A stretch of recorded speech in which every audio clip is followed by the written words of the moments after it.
Invité de Paris Direct aujourd'hui, c'est vous, Patrick Pelot, bonjour. Et bonjour. Bienvenue sur ce plateau, vous êtes Merci. médecin urgentiste, président des médecins urgentistes de France, écrivain aussi à vos heures perdues, même si on se demande s'il y en a vraiment des heures perdues. Vous publiez « Mieux vaut mourir debout que vivre à genoux ». Les derniers jours des grands hommes, c'est chez Robert Laffont. La suite d'un premier récit sur les derniers jours, effectivement, des grandes personnalités. De Marie-Antoinette à Charb, votre confrère assassiné de Charlie Hebdo. On en dira quelques mots tout à l'heure. Les internes français, donc, Patrick Pelot, entame aujourd'hui, mardi, une grève illimitée qui vient s'ajouter à la mobilisation contre la réforme des retraites, qui s'inscrit à la suite d'un mouvement entamé à l'hôpital public il y a 8 mois et d'une grève générale il y a 3 semaines. Le gouvernement a annoncé un plan dit d'urgence à la fin du mois de novembre. Il n'a toujours pas pris la mesure aujourd'hui de la crise dans l'hôpital public. Ah non, absolument pas. C'est deux univers qui ne se parlent plus et qui ne se comprennent pas. Un univers de la technostructure qui rêve d'un monde ultra-libéral en France où chacun aura ce qu'il aura en termes social et puis voilà.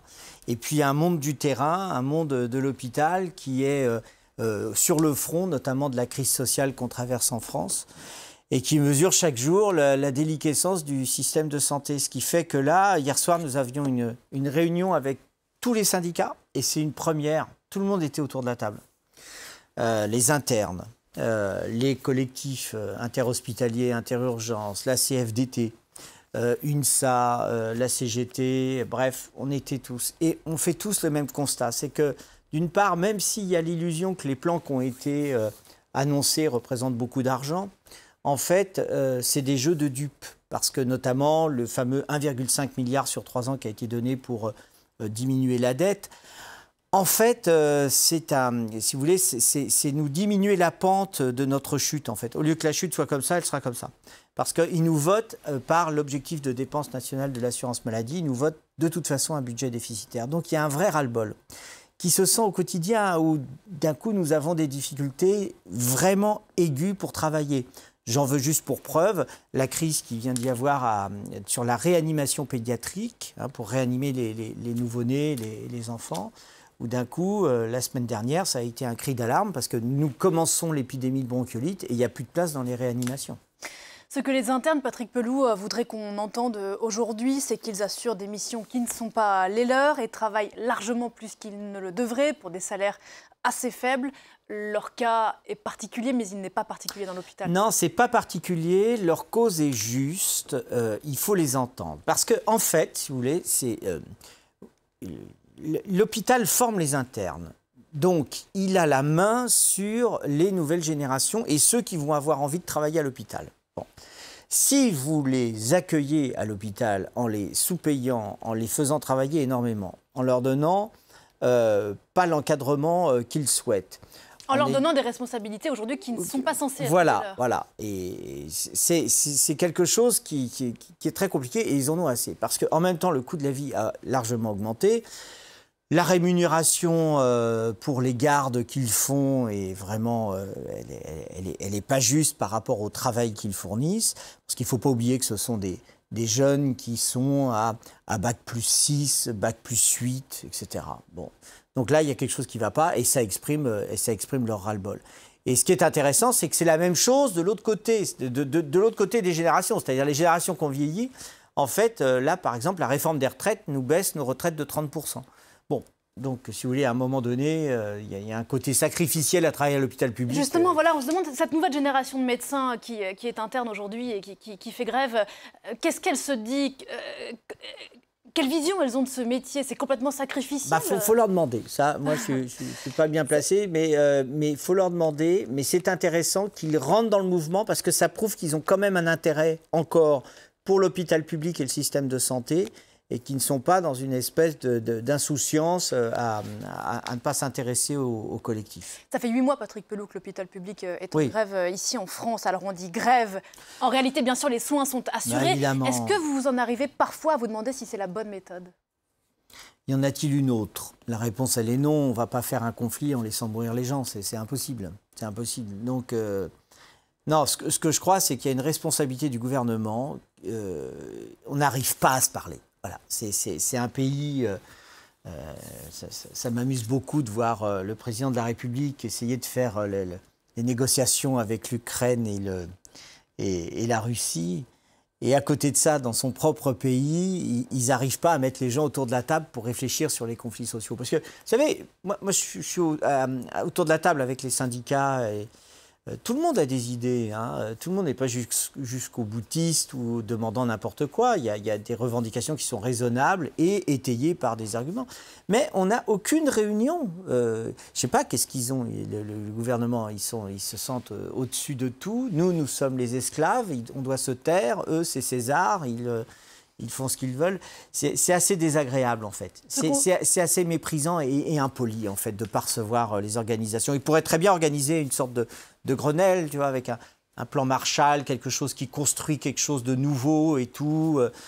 On n'est pas plus con que la moyenne. On sait qu'il y a des problèmes de dette, qu'il y a des problèmes de financement, etc. Mais on se met autour de la table pour prioriser les choses et dire ce qu'on veut, quoi. Ce conflit social-là résonne avec celui des retraites. D'ailleurs, les soignants, le personnel hospitalier est concerné par cette réforme des retraites. Bien sûr. Et vos pensions vont baisser. En tout cas, c'est ce que vous dites. Et donc, ce qu'on comprend de ce que vous dites, c'est que cette vision du gouvernement, d'Emmanuel Macron... libérale d'une certaine façon, elle résonne sur tous les domaines. Mais elle ne fonctionne pas avec la France. C'est-à-dire, il y a un moment donné, il faut que les libéraux, l'ultralibéralisme, ils aillent voir des psychiatres pour les aider à vivre. Parce que, en fait, vous ne pouvez pas appliquer des réformes libérales en France. Parce que nous sommes le seul pays au monde à avoir créé la sécurité sociale.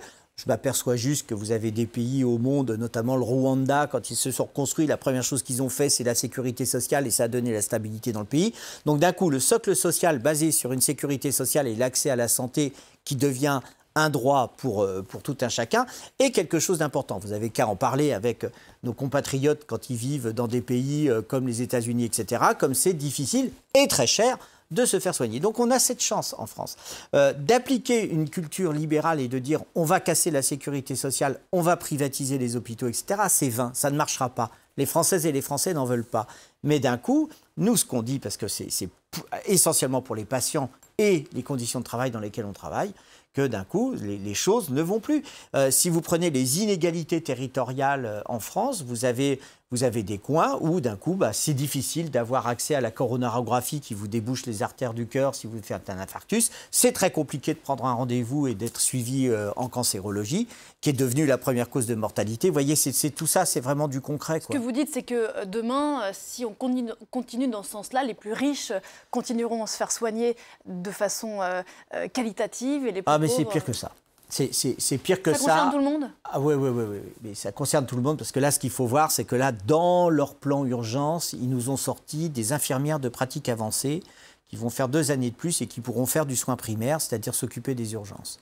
Donc nous, ce qu'on leur dit, mais attendez, là, vous franchissez la ligne rouge, le Conseil de l'ordre leur a dit aussi, en leur disant, c'est bien beau, mais là, maintenant, il va y avoir les riches qui iront voir des docteurs et les pauvres qui iront voir des infirmiers de pratique avancée qui ne seront pas plus mauvais que les autres, c'est juste que c'est une différence considérable d'accès aux soins. Donc en effet, la culture de différencier en fonction de vos revenus et de votre classe sociale est vraiment en marche, sans jeu de mots.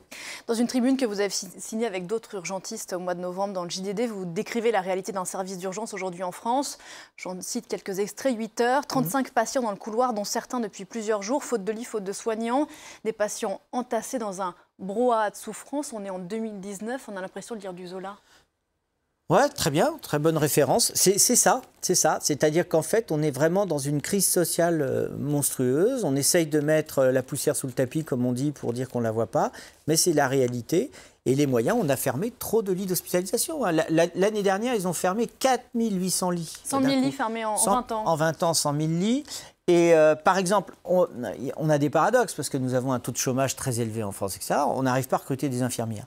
Vous avez il y a des postes. Ah, mais plein. Là, vous avez 900 lits d'aigus dans les hôpitaux de Paris, ce qui est 2 fois la taille de l'hôpital Saint-Antoine, qui sont fermés parce qu'on manque de personnel et d'infirmières. Parce que rémunération trop faible, parce que charge de travail trop lourde. Exactement. Il y a de toute façon, vous savez que les infirmières, on est à la 26e place du classement des salaires de l'OCDE. 26e place.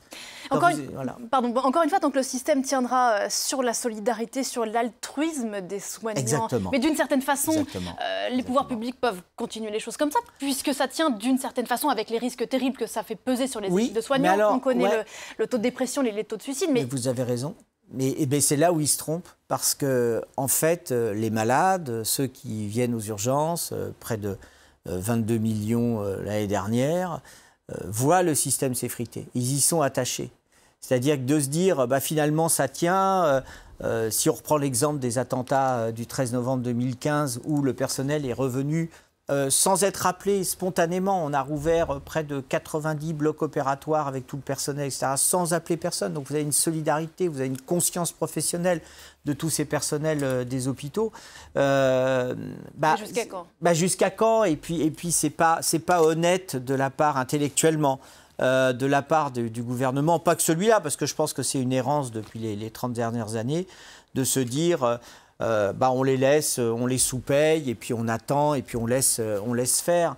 C'est difficile, parce que d'un coup, quand vous avez aussi les universitaires, c'est là la singularité de ce mouvement, c'est que tout le monde est vraiment ensemble. C'est-à-dire les universitaires, les chefs de service. Vous avez vu qu'il y a eu encore une tribune de tous les chefs de service l'autre jour, enfin d'une partie, qui d'un coup ont dit mais on ne peut plus travailler dans ces conditions. Quand vous savez, par exemple, juste un chiffre qui parle de lui-même, on a fait médecine pour soigner des gens, et vous avez des collègues qui passent un tiers de leur temps à faire du codage, c'est-à-dire en fait de la facturation. Vous vous dites, mais là on marche vraiment sur la tête. Hein. Je voudrais vous livrer ces quelques mots, Patrick Pelloux, de Michèle Bernard-Requin, grande figure du monde judiciaire ici en France. Elle écrit depuis l'hôpital Sainte-Périne à Paris, où elle est en soins palliatifs, service qui a d'ailleurs fermé des lits la semaine dernière. Elle écrit « Il faut comprendre que le rapport à l'humain est tout ce qui nous reste, que notre pays, c'était sa richesse hospitalière, c'était extraordinaire, un regard croisé à l'heure où tout se déshumanise, le soignant qui échange le regard. Ce qui nous reste, c'est l'amour », écrit-elle dans ce texte, l'amour et l'humour. Oh là là, mais elle a tellement raison. Vous savez, c'est ce que j'avais écrit dans des chroniques une fois, c'est que quand vous aidez et vous assistez les gens en fin de vie, je peux vous dire qu'il n'y a jamais leur carte Visa sur le table de chevet ou leur compte en banque. Hein. Il n'y a jamais ça. Il y a toujours les photos d'amour, les objets les plus précieux qui sont souvent sans valeur mais qui sont l'essentiel. Et en fait, c'est ça. C'est-à-dire qu'en fait, on se bat pour l'amour, en fait, si on résume le truc.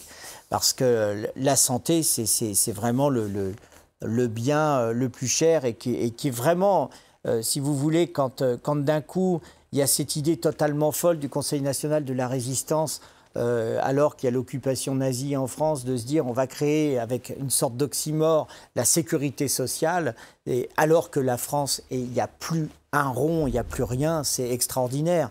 C'est une culture humaniste, bien sûr, bien sûr, bien sûr. Et ces mots sont très précieux et très vrais. Oui. Merci beaucoup, Patrick Pelloux. On n'a pas eu le temps de parler de votre livre « Mieux vaut mourir debout que vivre à genoux », mais il est question d'amour et d'humour. Dieu sait si c'est précieux en ce moment. Merci infiniment d'être venu ce matin sur ce plateau. L'info continue avec Damien Coquet juste après la pause.